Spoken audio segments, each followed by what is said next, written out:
तुझ्या पापाचा घडा आता भरलाय नरोत्तम.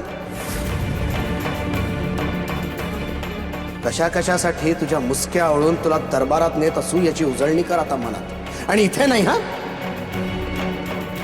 इथे हात पाय बांधून दरबारात उभे करू ना, तेव्हा विचारायचं आम्ही कोण. तुझा एकही अपराध आमच्या नजरेतून सुटला नाही. आणि आता बारीक सारीक तपशिला सकट काटे कोर्तेचा हिशेब मांडणार जाहीर दरबारात.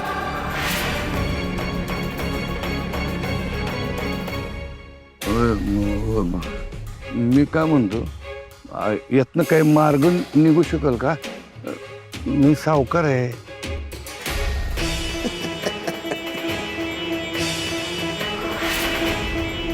अजून एका अपराधाची भर घालतोस करंजीलाच रे. लाज घालतोयस मला? माझं तसं म्हणणं नव्हतं. तुझे पाप इतके भयंकर आहेत ना की तुला मृत्यूदंडाची शिक्षा सुद्धा कमीच आहे नरोत्तम. अरे बापरे, काय?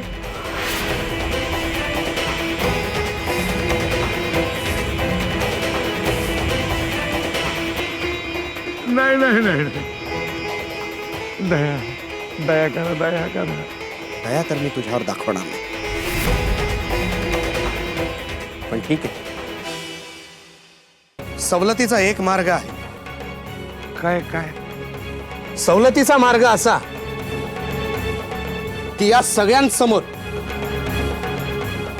आणि उभ्या राहळासमोर तू स्वतःच्या पापकर्मांची आणि दुष्ट बुद्धीने केलेल्या कुकर्मांची कबुली द्यायची.